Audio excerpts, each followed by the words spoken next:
അനുസരിച്ചൊരു സമൂഹം മനുഷ്യകുലം നന്നായിക്കൊണ്ട് പുതിയ പുതിയ കാര്യങ്ങൾ പഠിച്ചുകൊണ്ട് അതിന്റെ ഒരു അവസാനത്തിൽ ഘട്ടത്തിലെത്തുമ്പോൾ പൂർണ്ണമായ രീതിയിൽ ഒരു സമൂഹം മാറുക അല്ലെങ്കിൽ മാറണം എന്ന് പറയുന്ന ഒരവസ്ഥ വരിക.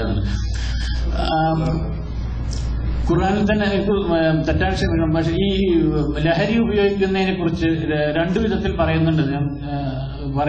അതായത് ആദ്യഘട്ടത്തില് ലഹരി ഉപയോഗിച്ചുകൊണ്ട് നിസ്കരിക്കാൻ പാടില്ല എന്ന് പറയുന്നുണ്ട്, തെറ്റുണ്ടെങ്കിൽ തീർന്നു.